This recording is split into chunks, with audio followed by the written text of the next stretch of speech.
Kesulitan adalah bagian daripada perjalanan hidup. Siapa orangnya yang tidak pernah menemukan kesulitan dalam kehidupan? Rasanya hampir tidak ada.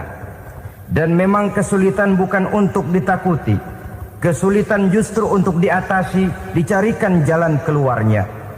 Begitulah suami istri yang bertujuan mencari ridho Allah. Manakala suami berada dalam kesulitan, istri mencarikan jalan keluar atau berusaha memberikan jalan keluar. Sebaliknya, manakala istri dalam kesulitan, suami bisa mencarikan jalan keluarnya. Sabar dalam menghadapi segala macam kesulitan. Dalam surah Luqman ayat 17, Allah Subhanahu wa taala berfirman, "Wasbir 'ala ma asabak. Inna dzalika min azmil umur." Dan bersabarlah terhadap apapun yang menimpa kamu. Bersabarlah terhadap segala kesulitan yang kamu hadapi, karena sesungguhnya yang demikian itu merupakan sebagian dari perkara-perkara yang telah ditetapkan oleh Allah Subhanahu wa taala.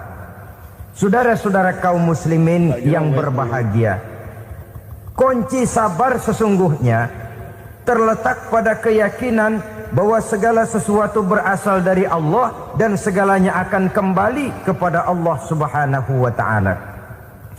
Rumah tangga yang sabar di dalam menghadapi kesulitan-kesulitan biasanya akan lebih mudah mencari jalan keluar. Tapi kalau sedikit kesulitan datang, kita tertimpa oleh kepanikan, oleh kegelisahan, dan oleh ketakutan yang tidak beralasan, maka kesulitan itu bukan saja tidak dapat diatasi, malah rasanya akan menjadi semakin besar di dalam kehidupan kita. Tidak ada rumah tangga yang tidak pernah berhadapan dengan kesulitan, bagaimanapun besarnya rumah tangga itu. Itulah sebabnya kita memerlukan orang lain. Hidup berumah tangga itu seperti orang punya mata. Kalau mata kita kelilipan, kalau mata orang lain kelilipan, gampang kita tiup. Tapi kalau mata kita sendiri yang kena kelilipan, tentu kita memerlukan orang lain untuk meniupnya. Oleh karenanya, suami istri harus saling mencarikan jalan keluarnya. Walaupun kerjanya berbeda, suaminya pergi mencari nafkah, istrinya berdoa di rumah. Kalau perlu melakukan sholat duha, mendoakan agar usaha suaminya dimudahkan, dan begitu selanjutnya. Sehingga dengan adanya kebersamaan, walaupun tidak selalu bersama-sama, maka masing-masing melaksanakan tugas dengan tenang dan merasa yang satu berbuat untuk kepentingan yang lain. Inilah cirinya yang kedua, sabar bila mendapat dan berhadapan dengan segala macam kesulitan. Kadang orang mendapat kesulitan itu berkeluh kesah. Bukan berkeluh kesah, tapi mencari jalan keluar dan mengambil hikmah yang ada di dalamnya apa. Karena bukan kemudahan, kesulitan yang membuat orang dewasa. Bukan kemudahan, tapi kesulitan yang membuat orang berpikir, dinamis, kreatif. Kalau seluruh jalan yang kita tempuh mudah saja, gampang saja, rasanya monoton kita ini. Kehilangan dinamika dalam perjuangan. Kesulitan yang membuat orang matang, kesulitan yang menempa kepribadian untuk lebih dewasa menghadapi bahtera kehidupan, membuat pandangan makin arif, wawasan makin luas, dan analisa semakin tajam. Sama saja dalam hidup. Sesungguhnya pujian sering menjadi racun, dan caci maki kalau kita tanggapi secara positif sering membuat kita makin dewasa. Jarang orang berpikir kalau dipuji, tapi baru dia merenung dan mencari diri setelah dicaci maki dan dikritik habis-habisan. Walaupun watak umum manusia senang dipuji, marah kalau dicaci maki. Biasanya kalau ketemu cewek cakep kita bilang, "Kamu cakep deh." Dia paling bilang, "Ah, abang bisa aja." Walaupun dia bilang, "Ah, abang bisa aja," hidungnya mah tetap mekar. Senang kalau dipuji, itu kecenderungan manusia. Marah kalau dicaci maki, marah kalau dikritik. Tapi sesungguhnya pujian sering jadi racun, caci maki sering jadi obat. Orang takut minum obat karena pahitnya. Padahal efeknya itu akan lebih memberikan kesehatan kepadanya.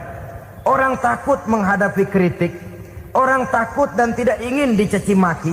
Padahal itulah yang sesungguhnya menjadi cambuk kalau tidak dia salah tanggap, menjadi sugesti yang mendorong dia lebih maju lagi. Karena memang bukan pujian, tapi caci maki dan kritik yang membuat kita makin berpikir tajam.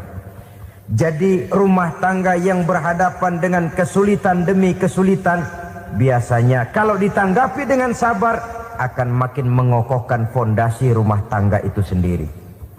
Tapi kalau kesulitan dihadapi dengan tidak sabar, lalu mencari jalan pintas, kesulitan ekonomi, kebetulan istrinya cakep, istrinya disuruh ngojek. Dah lo ngojek aja deh, gua nungguin setoran dah. Suami tapak di rumah. Saudara hadirin yang saya muliakan, buat sepintas memang mendatangkan materi itu, mengatasi kesulitan ekonomi. Tapi apakah bahagia? Walaupun rumah bisa jadi besar, perabotan bisa serba lebih lengkap dan ada, tapi apakah semuanya mendatangkan bahagia? Sementara suami kehilangan rasa cemburunya, dan dalam agama itu disebut dayus. Dayus, suami yang tidak punya rasa cemburu kepada istrinya. Dan orang dayus kayak begitu, haram mendapat bau sorga. Bau sorga saja tidak dapat, apalagi masuk ke dalamnya. Ya tapi juga jangan lantas mentang-mentang harus cemburu sama istri, overacting. Suaminya nawar sayuran, laki pulang ngomel, lu pacaran ya sama tukang sayur. Itu juga over, saudara-saudara. Kesulitan ekonomi diatasi dengan sabar. Sabar dalam arti berusaha dengan tidak mengambil jalan pintas, berusaha tetap berada di jalan yang diridhoi oleh Allah. Ini yang jadi problema ini rumah tangga sekarang ini, kesulitan ekonomi, di mana lapangan kerja sulit, di mana persaingan hidup tajam, sedangkan kita hidup ingin seperti orang lain.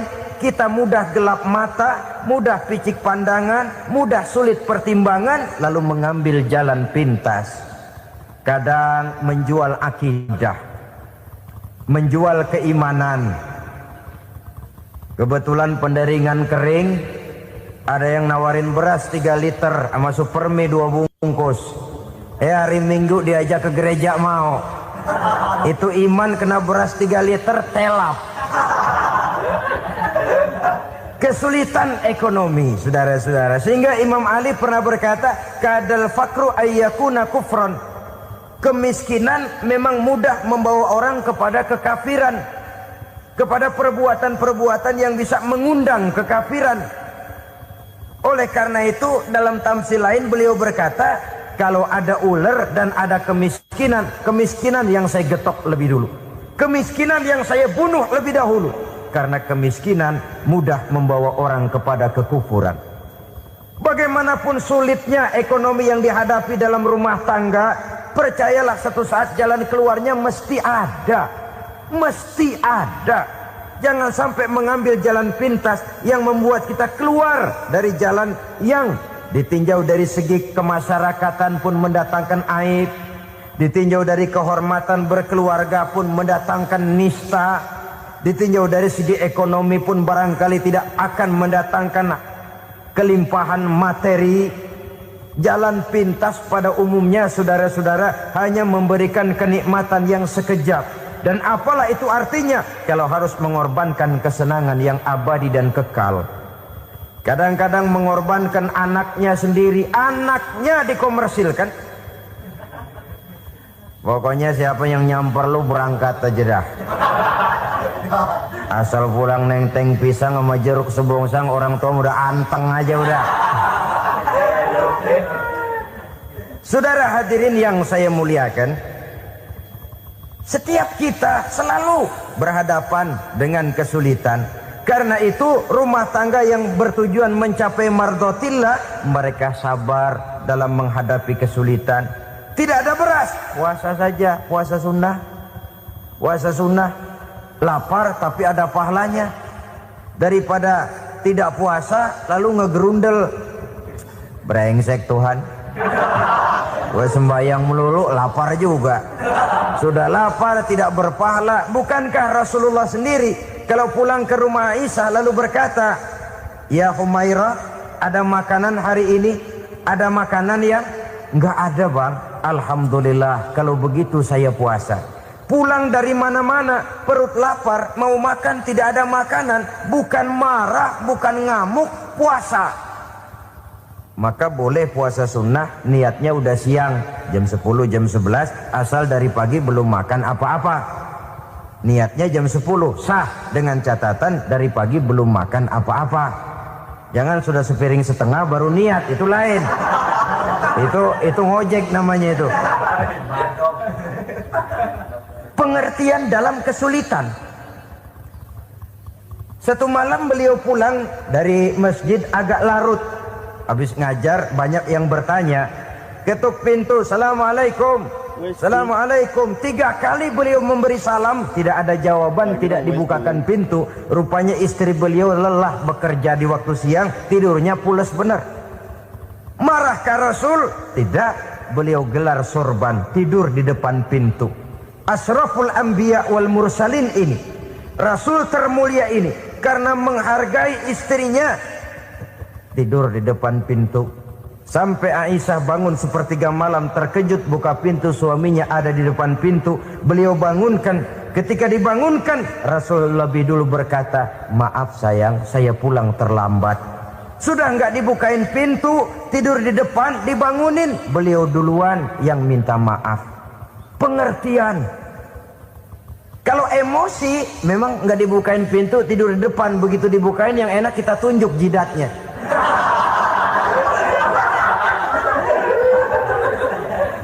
Saudara hadirin yang saya muliakan, kesulitan di dalam kehidupan merupakan bagian daripada kehidupan. Bukan untuk ditakuti, tapi untuk diatasi. Bukan untuk dihindarkan, tapi dicarikan jalan keluarnya. Hadapilah kesulitan dengan baik sangka kepada Allah, dengan lapang dada, dan dengan tetap bersabar menghadapinya. Kenapa? Karena tujuan kita mendirikan rumah tangga, mencapai ridho Allah. Kalau anak kita perjualbelikan, kalau istri kita komersilkan, kalau akidah kita jual untuk mempertahankan rumah tangga, bukankah makin jauh saja rumah tangga itu dari ridho Allah? Ini tujuan utamanya. Yang ketiga, rumah tangga yang bertujuan mardotillah itu, suami istri yang merupakan fondasi di rumah tangga, suami sebagai pemimpin, istri sebagai pembina, selalu musyawarah dalam menyelesaikan persoalan. Walaupun istri ditakdirkan sebagai pemimpin dan suami sebagai pemimpin dan istri yang dipimpin, tapi agama menganjurkan musyawarah. Jangan mentang-mentang istri nyari duit, suami nyari duit lalu menteleng. Segalanya mau diktator, segalanya mau sendiri. Rumah tangga yang bertujuan mencapai ridho Allah selalu didirikan atas dasar musyawarah. Sehingga apabila sesuatu itu dihasilkan dari suasana musyawarah, tidak akan melahirkan penyesalan di belakang hari.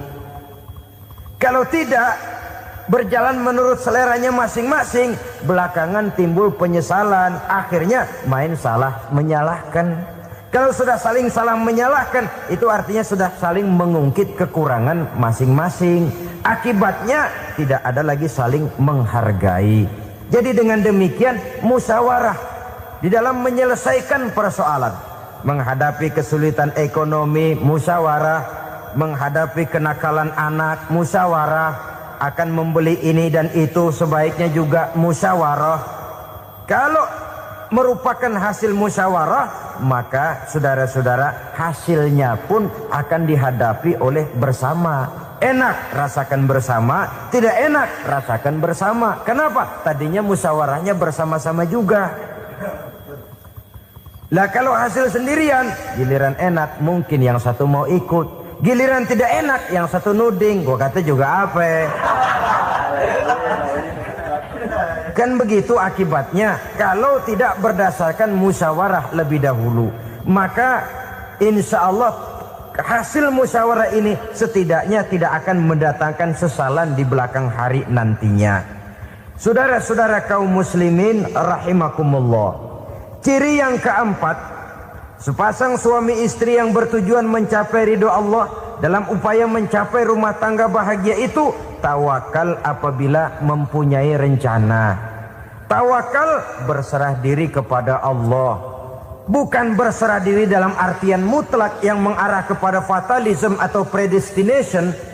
Kita sering mengartikan tawakal secara salah. Belum apa-apa sudah menyerahkan diri kepada Allah. Emang semuanya terjadi menurut maunya Allah dah. Gak usah ngapa-ngapain, bagaimana Tuhan aja dah. Lapar juga gak usah makan. Kalau takdirnya kenyang, pan kenyang. Ya udah lapar terus kita. Makan dulu, perkara nanti kenyang apa tidak, itu baru tawakal. Kalau sakit ke dokter, soal sembuh atau tidak, baru tawakal. Artinya usaha itu ada. Setelah suami berusaha, istri berusaha, selebihnya tawakal. Apa perlunya tawakal? Apabila berhasil tidak lupa daratan, apabila berhasil tidak lupa diri, apabila gagal tidak putus asa. Sehingga dengan demikian dari tawakal ini lahirlah pondasi yang kokoh membina rumah tangga yang bahagia dalam upaya mencapai keridhaan daripada Allah Subhanahu wa taala. Apapun yang kita laksanakan di rumah tangga, tujuan intinya tetap untuk mencapai keridhaan Allah. Beli kendaraan untuk mencapai ridho Allah, lalu dipakai ngaji, dipakai ke masjid dan sebagainya. Beli peralatan rumah tangga untuk mencapai ridho Allah. Mendidik anak untuk mencapai ridho Allah, membantu keluarga untuk mencapai ridho Allah, dan begitu selanjutnya. Tawakal apabila mempunyai rencana. Kemudian cirinya yang kelima, suami istri yang bertujuan mencapai ridho Allah selalu mempererat silaturahmi. Sebab seperti sudah saya sampaikan pada pertemuan terdahulu, dalam berumah tangga itu ada orang tua, ada mertua. Itu cuma perbedaan istilah, tapi hakikatnya adalah sama. Jangan karena perbedaan istilah lalu menyebabkan kita berbeda sikap. Kalau sudah berbeda sikap, tentu akan melahirkan perasaan yang tidak simpatik. Sebaiknya suami istri kalau sudah berumah tangga, jadikanlah orang tua tempat cerita yang enak saja. Yang tidak enak telan berdua, yang pahit rasakan berdua, kesusahan dan kesulitan atasi berdua. Giliran enak ngomong sama orang tua, giliran senang cerita sama mertua.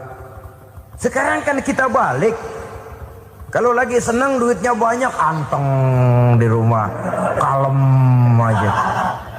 Tapi lalu waktu susah, waktu susah, cerita kepada orang tuanya, cerita kepada mertuanya. Lalu kapan kita mau menyenangkan orang tua? Sudahlah mereka susah mendidik kita di waktu kecil, membesarkan kita, melakukan segala macam pengorbanan. Demi setelah kita berumah tangga, kesulitan rumah tangga kita tumpahkan juga kepada mereka. Pererat silaturahmi dan usahakan agar seluruh keluarga hanya menjadi tempat kita cerita yang enak-enak saja.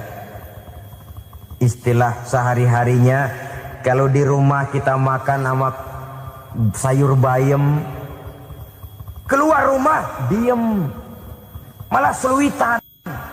Tetangga tanya, lu makan kayaknya enak banget apa sih? Daging ayam.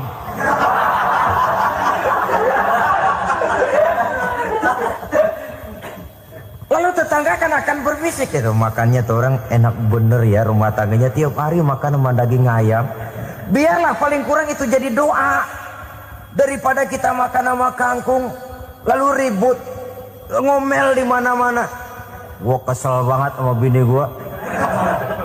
Di warung ceritanya lagi. Kenapa? Saban sari gue direbusin kangkung mulu. Brengsek. Di warung cerita ada RT, ada RW.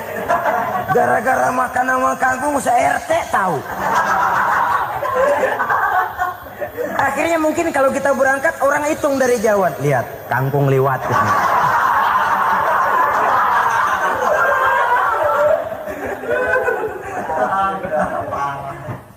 bisa menjaga yang disebut security informasi, rahasia rumah tangga. Bahkan pernah saya berikan contoh karena ingin menghargai.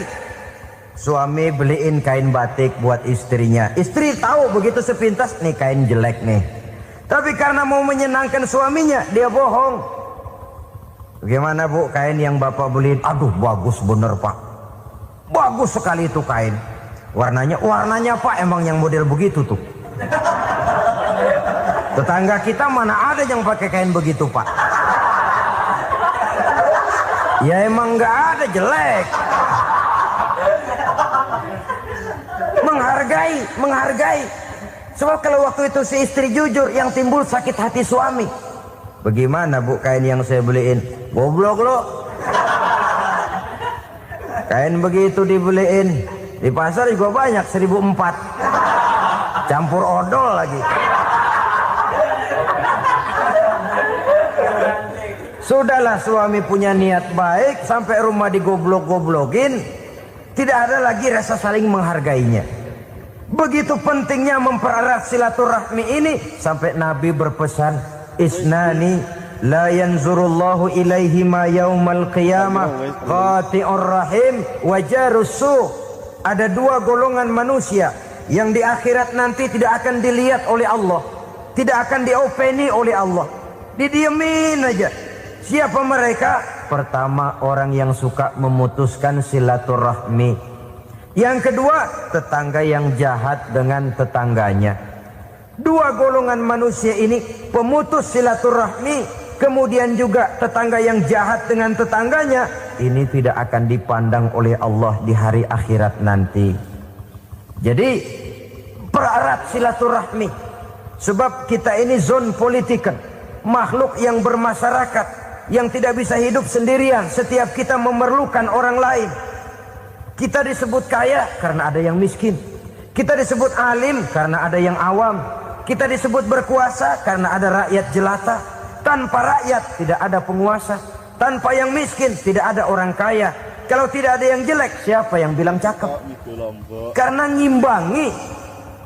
Saudara hadirin, atas dasar ini mestinya kita selalu bersyukur dalam segala posisi. Tidak lalu salah terima kepada karunia yang diberikan Allah kepada kita. Saudara hadirin yang saya hormati, pererat silaturahmi, jadikan orang-orang tua kita tempat kita cerita yang enak-enak saja. Yang tidak enak, telan sendiri, usahakan sendiri, carikan jalan keluarnya sendiri. Setidaknya, ya diam sajalah. Kalau belum bisa membalas budi baik orang tua, setidaknya jangan menyakiti hati orang tua kita. Sudah lelah dan payah dia mengasuh kita, membesarkan kita, merawat kita. Demi setelah kita berumah tangga, seluruh kesulitan kita bawa lagi kepadanya. Karena itu buat para istri juga ini perhatian. Kalau dimarahi suami, jangan cepat-cepat pulang ke rumah orang tuanya. Nggak boleh diomelin dikit, main buntal aja. Gua pulang dah. Pulang. Sampai sana cerita habis-habisan, dikucek kejelekan suaminya. Nanti 2-3 hari balik aja lagi. Kan nggak lucu jadinya. Saudara hadirin, begitu juga suami. Mencaci maki habis istrinya, 2-3 hari bayar aja lagi. Konyol, istrinya sudah dicaci maki habis-habisan, dijeleki leluhur-leluhurnya, 2-3 hari baik lagi. Mesraan lagi. Kata bininya dalam hati, gua lu jelekin juga, lu pakai juga, payah.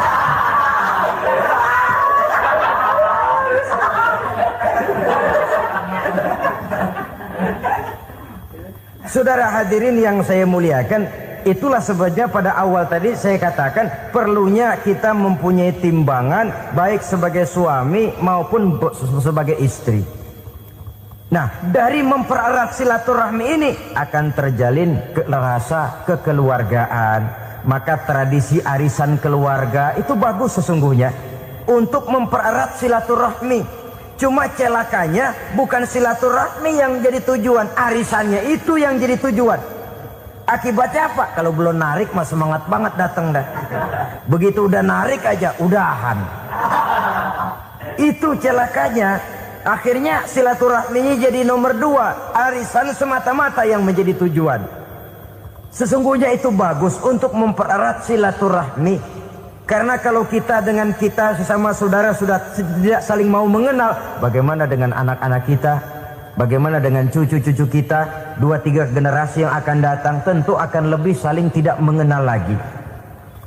Baiklah ya, yang keenam, suami istri yang bertujuan untuk mencapai keridhaan Allah itu selalu berusaha tolong menolong di dalam kebajikan. Sebab Allah pesankan itu di dalam Al-Maidah ayat 6, wa ta'awanu 'alal birri wat taqwa wa la ta'awanu 'alal itsmi wal 'udwan. Bertolong-tolonganlah kamu di dalam kebaikan, di dalam bertakwa kepada Allah. Jangan bertolong-tolongan di dalam maksiat, di dalam dosa, dan di dalam usaha yang menimbulkan permusuhan. Kalau suami marah kepada seseorang, istri jangan ngipasin. Oh bang, yang begitu mah dibayain tuman. Udah habisin aja dah. Anak-anaknya marahin sekalian. Ngipasin. Istri kesel sama tetangganya, suami ngipasin. Emang tuh tetangga kita, hahu. Habis orang dikipasin. Ta'awanu 'alal birri wat taqwa, bertolong-tolonganlah di dalam kebaikan. Istri malas ngaji, suami mendorong, memberikan sugesti. Suami malas berusaha, istri memberikan sugesti. Saling tolong menolong di dalam kebaikan dan takwa, dan jangan tolong menolong dalam dosa dan permusuhan. Kata suami, Bu, daripada kita melarat terus hidup, kita piara tuyul yuk. Kata istrinya, nah ini sudah menyimpang bang. Bersabarlah, bagaimanapun insya Allah kita tidak akan mati kelaparan. Piara tuyul itu nanti jadi pindah akidah, merusak iman, berteman dengan setan. Apalah artinya kekayaan dan kesenangan sebentar kalau harus mengorbankan kekayaan dan kesenangan yang abadi. Ini sudah alal ismi wal udwan, sesuatu yang mengandung dosa. Saudara hadirin yang saya hormati, kemudian yang keenam, berbaik sangka. Baik suami maupun istri sama-sama saling berbaik sangka. Suami melepas istri, istri melepas suami dengan hati yang ikhlas. Suami meninggalkan istri di rumah dengan jiwa yang bersih dan rasa yang aman. Ada rasa baik sangka, dan ini modal dasar. Kalau sudah dilandasi oleh buruk sangka, tentu yang lahir nanti adalah perasaan-perasaan yang tidak baik. Akibatnya sangat tidak menguntungkan. Inilah beberapa ciri dari rumah tangga yang didirikan atas dasar mardhatillah, mencapai keridhaan dari Allah. Nanti akan menyusul tujuan berikutnya, diantaranya mendapat keturunan, diantaranya lagi mendatangkan gairah untuk lebih berusaha mencari rezeki karena sudah merasa punya tanggung jawab berupa anak dan istri. Mempererat silaturahmi itu cuma tujuan-tujuan sekundernya saja. Tujuan primernya kita melakukan suatu nikah untuk mencapai keridhaan dari Allah Subhanahu wa taala. Silakan punya istri cantik, kaya, tapi tujuan utamanya kita membina rumah tangga untuk mencapai ridho dari Allah. Karena itu dasarnya mawaddatan warahmah. Jangan cuma cinta, tapi juga kasih sayang. Cinta, kecenderungan kepada jasmani akan berakhir, tapi kasih sayang, kecenderungan kepada rohani, makin tua malah makin erat, makin tua malah makin mesra. Sehingga kadang kita menampak kakek-kakek dan nenek-nenek lagunya kayak pengantin baru. Apa cinta-cintaan? Tidak. Bagaimana kakek-kakek sama nenek-nenek harus bilang I love you? Yang masih ada itu waktu itu mawaddah, kasih dan sayang. Itu yang akan kekal, itu yang akan abadi. Tanpa materi orang sulit untuk bahagia, tapi materi semata bukan jaminan orang untuk bahagia. Nah, ciri yang terakhir dari rumah tangga yang bertujuan mencapai ridho Allah, sinar agama kelihatan di dalamnya. Baik suami maupun istri sama-sama orang yang taat melaksanakan ajaran agama. Suami yang bertanggung jawab, ayah yang penuh kasih sayang dengan anak-anaknya, dan di dalam keseluruhannya beliau merupakan uswatun hasanah. Termasuk dalam membina rumah tangga bahagia, contoh kita tidak lain adalah rumah tangga beliau. Bagaimana sih rumah tangga Nabi kita itu? Beliau berkata dalam dua kalimat yang singkat tapi punya pengertian yang sangat luas dan dalam tentang rumah tangganya. Beliau mengatakan, baiti jannati, rumah tanggaku adalah sorga bagiku. Satu cerminan yang merupakan refleksi dari keadaan yang membawa kebahagiaan. Padahal sepanjang sejarah yang kita baca, rumah beliau kecil saja. Sarapan pagi pun cuma seteguk air zam-zam, sepotong roti, kadang-kadang sebutir kurma. Tidurnya di atas kain kasar yang separuh jadi selimut, separuh jadi alas tidur. Tetapi di tengah kondisi yang semacam itu, beliau sanggup berkata, baiti jannati, rumah tanggaku adalah surga bagiku. Kenapa kita yang hidup di zaman sekarang, di mana fasilitas sesungguhnya serba lebih menunjang untuk berkata semacam itu, malah kita berkata sebaliknya, baiti nari, rumahku adalah laksana neraka bagiku. Padahal kalau dilihat, rumahnya pun kadang-kadang bertingkat, kendaraan serba berkilat, uang banyak berlipat-lipat, istri pun tak kurang cantik memikat, kadang-kadang jumlahnya 4. Tapi tiap hari kiamat tidak ada ketenangan dan ketentraman di rumah tangga. Saudara hadirin kaum muslimin rahimakumullah, mengapa Rasul sampai mengatakan baiti jannati, rumahku adalah laksana surga bagiku? Inilah pokok pembicaraan kita pada pertemuan kali ini. Sebagaimana yang kita maklum bahwa nikah dalam pandangan Islam bukan hanya sekedar untuk memenuhi kebutuhan biologis manusiawi, tidak hanya sekedar untuk memperkembangbiakkan keturunan, dan juga tidak pula untuk memperturutkan hawa nafsu. Lebih daripada sekedar itu, nikah dalam pandangan Islam merupakan ibadah.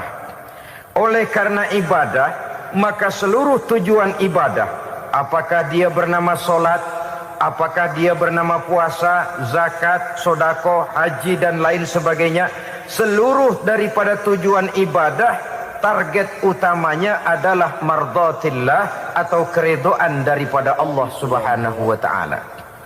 Kalau nikah itu ibadah, maka sesungguhnya tujuan utama dari pelaksanaan suatu pernikahan tidak lain hanya untuk mencari keridhaan dari Allah Subhanahu wa taala. Bukankah kalau kita tanya tiap orang yang melakukan nikah, kenapa sih kamu nikah dengan dia? Jawabannya bisa macam-macam. Yang umum, karena saya cinta dia. Ada yang berkata, karena saya ingin mendapat ketenangan hidup. Ada yang bilang, karena saya ingin hidup teratur. Ada yang mengakui, karena saya ingin dapat keturunan dan lain sebagainya.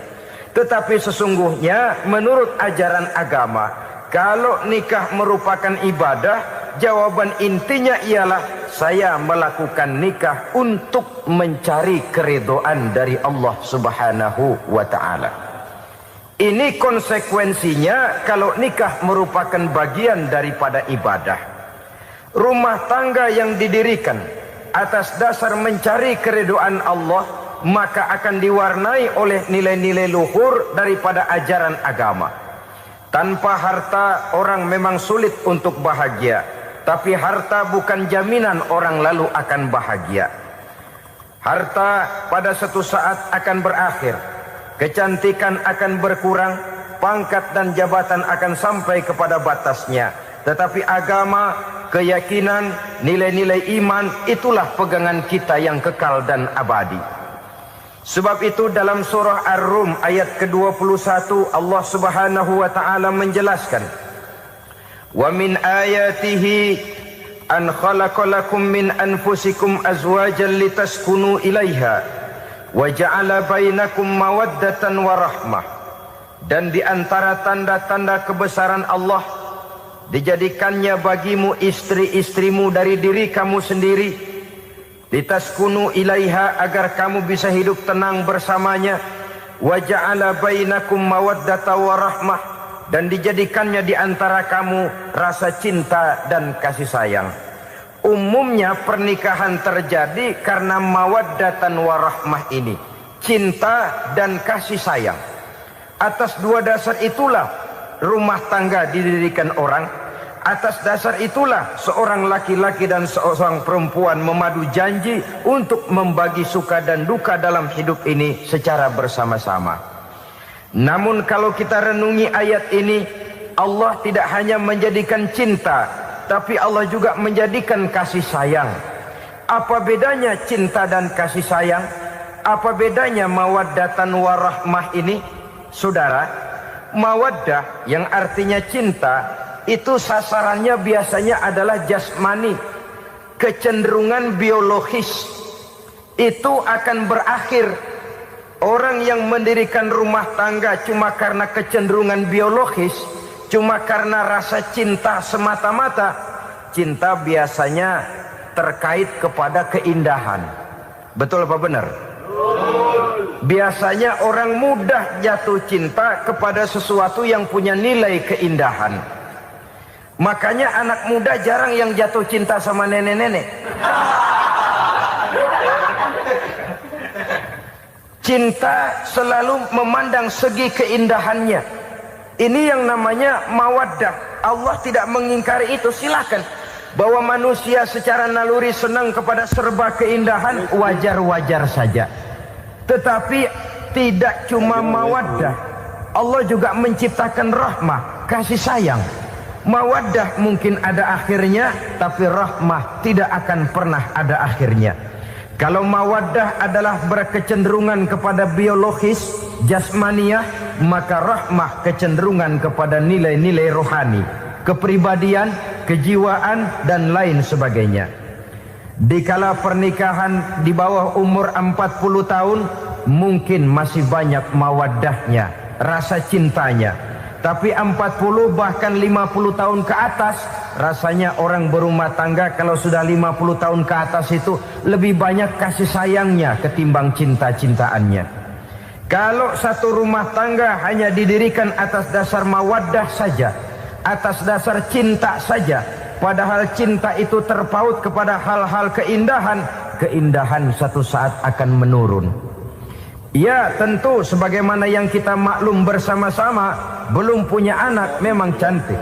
Sudah punya anak, kecantikan mulai menurun. Punya anak 2, kulit mulai mengkerut. Punya anak 3, onderdil mulai dol. Punya anak 4, apalagi tidak pandai merawat diri, persis dompet tanggung bulan. Kalau rumah tangga didasarkan kepada rupa yang cantik saja, cinta akan bisa berpindah, paling tidak akan berkurang nilainya. Sebab itu Allah tidak hanya menyediakan mawaddah warahmah, dijadikannya di hatimu itu tidak cuma sekedar cinta, tapi juga kasih sayang. Nah, kasih sayang inilah apabila berakar dan berurat dari nilai-nilai keagamaan yang akan menopang jalinan rumah tangga bahagia. Mengukuhkan usaha untuk mencapai mardhatillah atau keridhaan daripada Allah Subhanahu wa taala. Dengan demikian, berumah tangga bukan tujuan. Ini kalau kita lihat dari segi agama. Berumah tangga cuma alat untuk mencapai mardhatillah, keridhaan daripada Allah. Seorang suami yang pergi pagi pulang sore peras keringat banting tulang mencari nafkah untuk menghidupi keluarganya, kalau niatnya untuk mardhatillah maka pergi usahanya adalah ibadah. Sementara si suami pergi berusaha, istri di rumah mendoakan suaminya, itu juga merupakan bagian daripada ibadah. Marilah kita biasakan membina satu rumah tangga untuk mencapai keridhaan daripada Allah Subhanahu wa taala. Ini motif dasarnya. Karena itu Rasul Anas bin Malik pernah bercerita, bertahun-tahun saya membantu di rumah tangga Rasul. Selama tahun-tahun yang panjang saya membantu di rumah tangga beliau itu, kata Anas bin Malik, belum pernah kok saya mendengar kata-kata kasar, keras, membentak-bentak. Belum pernah saya melihat ada piring terbang, sandal melayang, ada penggorengan nitir di atas. Belum pernah, padahal tahun-tahun yang panjang sudah saya lalui. Itu rumah tangga Rasul. Istrinya lebih dari satu, tapi tenang, ayem, adem. Walaupun gosip selalu ada. Ini loh ya, namanya hidup berumah tangga. Jangankan rumah tangga kita manusia biasa, rumah tangga Rasul pun tidak luput dari gosip yang kita kenal dengan hadisul ifki itu. Itu sampai tercatat dalam sejarah. Tetapi yang jelas, dengan istri yang lebih dari satu, rumah tangganya tenang, tentram, adem. Kita di rumah tangga istri satu, seminggu 7 hari, berantemnya 6 hari. Cuma 1 hari gencatan senjata. Saudara hadirin yang saya muliakan, kalau tujuan rumah tangga adalah mardotillah, apa ciri dari suami istri yang menegakkan rumah tangga untuk mencapai ridho Allah itu? Pertama, sepasang suami istri yang membina rumah tangga semata-mata untuk mencapai keridhaan Allah, cirinya yang pertama, bersyukur apabila beroleh nikmat. Ini ciri yang pertama. Bersyukur kepada Allah, kepada sesama berterima kasih. Suami berterima kasih kepada istri, bertahun-tahun didampingi hidupnya, dicucinya pakaiannya, dimasaknya makanannya. Tidak istri mengeluh walau hidup lebih banyak kurangnya daripada cukupnya. Suami pandai berterima kasih kepada istrinya. Sementara istri pun bisa berterima kasih kepada suaminya. Bertahun-tahun suami peras keringat, banting tulang mencari nafkah, menjadi palang dada terdepan apabila ada masalah-masalah yang besar. Kedua-duanya lalu punya timbangan. Nah inilah ya, saya pesan kepada suami, kepada para suami, kepada para istri, supaya di rumah ada timbangan. Perlunya apa? Kalau pada satu saat istri kita salah, suami cepat-cepat ambil timbangan. Lalu ditimbang, mana yang lebih berat, salahnya atau dosanya, benarnya atau kesalahannya. Ini istri saya jasanya begini, begini, begini, lalu jasanya begini, begini, salahnya ini, mana yang lebih besar, jasanya atau salahnya? Dengan adanya timbangan, maka keputusan akan objektif. Tapi kalau timbangannya emosi, salah sedikit saja sudah main bentak, main usir, akhirnya keputusan akan mendatangkan kerugian. Sebaliknya, kalau suami yang salah, istri ambil timbangan, ditimbang mana lebih besar, jasanya atau salahnya. Jangan sampai nanti terjadi pepatah, panas setahun habis dihapus oleh hujan 1 hari. Jasa istri yang puluhan tahun hapus oleh kesalahannya yang sedikit, atau jasa suami yang bertahun-tahun hapus oleh kesalahannya yang sebenarnya tidak seberapa. Akibat apa itu terjadi? Karena tidak adanya timbangan. Dari rasa bersyukur dan dari rasa berterima kasih ini, saudara-saudara, akan timbullah sifat saling menghargai. Suami menghargai istri, istri pun menghargai suami. Istiqomah, dikasih uang 5.000 senyum, dikasih uang 500 senyum. Itu namanya istri yang pandai bersyukur. Kalau tidak, 5.000 nyengir, 500 manyun. Tahu manyun? Kayak bemo nyari setoran, monyong saja.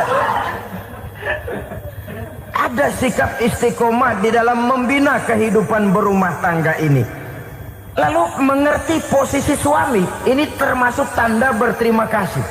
Suami saya itu kerjanya apa, golongannya apa, gajinya sebulan berapa. Atas dasar itu, lalu istri menjadi istri yang tahu diri. Walaupun suami harus menyenangkan istri, istri pun hendaknya nimbang, tahu batas kemampuan suami.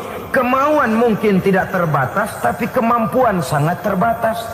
Kalau suami pegawai kecil, ya mintalah yang kecil-kecil. Kalau suami pegawai rendah, mintalah yang sesuai dengan kemampuannya. Jangan suami gajinya cuma 50.000 sebulan, istri menuntut minta dibeliin gelang yang kayak velg becak. Tentu sudah overacting namanya.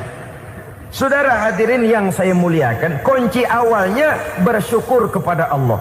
Kalau sudah bisa berterima kasih kepada manusia, hati ini akan mudah bersyukur kepada Allah. Rumah tangga yang pandai bersyukur, berapapun kecilnya nikmat, bukan kecilnya yang dia lihat, tapi karunia Allah yang dinilai.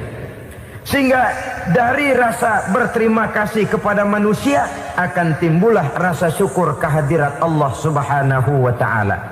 Itu yang sering diistilahkan orang, kalau dia punya mobil, dia berkata alhamdulillah kita punya mobil, tetangga kita cuman punya motor.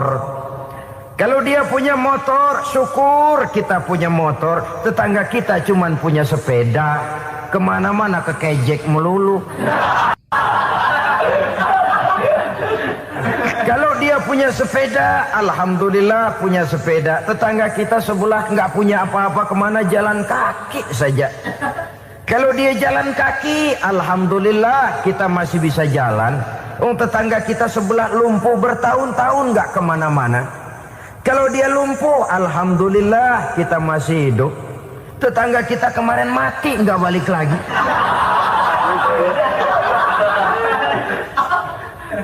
Lalu akan timbul rasa syukur. Tapi kalau sudah lumpuh ngelihat yang bisa jalan ngelihat yang naik sepeda, yang punya sepeda lihat yang punya motor lihat yang punya mobil lihat yang punya pesawat. Kapanlah kita ini pandai bersyukur? Sebab kesenangan seperti pelangi, tidak pernah di atas kepala kita, selalu kelihatannya di atas kepala orang lain. Sehingga kalau ngobrol orang sering bilang, lu sih enak lo gue lihat, gue keblangsak amat nih ya. Setiap orang ngomong kepada kita begitu nadanya. Kita yang dilihat enak, sementara kita melihat orang lain enak. Tukang tahu melihat tukang tempe enak, tukang tempe melihat tukang tuak enak, tukang tuak bilang tukang sirsak enak. Enak itu seperti pelangi. Namun kalau kita mau merenungi, tidak pernah Allah berhenti memberikan nikmat kepada kita. Sejak kita bangun tidur sampai kita tidur kembali, bahkan tidur itu sendiri, seluruhnya tidak pernah putus dari nikmat Allah. Bahagia ada di gubuk reot, bahagia ada di rumah mewah, bahagia ada di hati kopral, bahagia ada di hati jenderal, di gunung dan di kota, di hutan belantara dan di desa, di keheningan malam atau di keramaian siang. Kalau kita mau mencari, bahagia selalu ada. Tapi hati yang tidak pandai bersyukur, bagaimanapun banyak kebahagiaan yang meliputi hidupnya, dia tidak akan pernah pandai mensyukurinya. Maka berterima kasihlah kepada istri, berterima kasihlah kepada suami, bersyukurlah kehadirat Allah Subhanahu wa ta'ala. Saya sering mengatakan, sebaliknya seorang suami bagaimanapun kondisi istrinya, kalau itu memang jodohnya, beranilah berkata, istriku adalah Romeoku, istriku adalah Julietku, atau istriku adalah Sri Kandiku. Biarin pengkor ya pengkor, gak ada urusan. Mensyukuri. Kalau tidak mensyukuri, yang timbul lalu sesalan. Kalau sudah sesalan, mudah umpat mengumpat, caci mencaci dalam rumah tangga, lalu terjadilah kegaduhan. Ketenangan sulit kalau sudah tidak ada unsur saling menghargai itu. Lebih celaka lagi kalau sudah mengarah kepada penyesalan. Kata istrinya, bang gue nyesel kawin sama lu. Suami digituin mungkin gede kepalanya. Kalau lu nyesel apalagi gua, makin nyesel. Iya, coba pikir bertahun-tahun kita berumah tangga, memangnya abang bisa beliin apa sama saya? Itu juga gerobok kalau nggak ngeridit bang. Kalau nggak ngeridit, memangnya kamu bayar kreditan pakai daun pisang? Saudara hadirin yang saya hormati, ini saya tekankan kepada ibu-ibu karena penyakit perempuan umumnya. Pernah Rasul itu pulang Isra Mi'raj cerita, Saya pulang Isra Mi'raj diperlihatkan neraka. Neraka ya Rasul? Lalu bagaimana? Saya lihat kok isinya kebanyakan perempuan. Perempuan. Laki juga tidak sedikit. Cuma kebanyakan kok perempuan. Apa perempuan tidak sholat ya Rasul? Sholat. Tidak puasa? Puasa. Tidak ngaji? Rajinan dia sama suaminya. Tapi kenapa lebih banyak di sana? Rasul berkata, hunna yakfurnal ashir. Penyakit umum dari perempuan tidak pandai berterima kasih kepada suaminya. Ini rupanya penyakit umum dari tahun atu.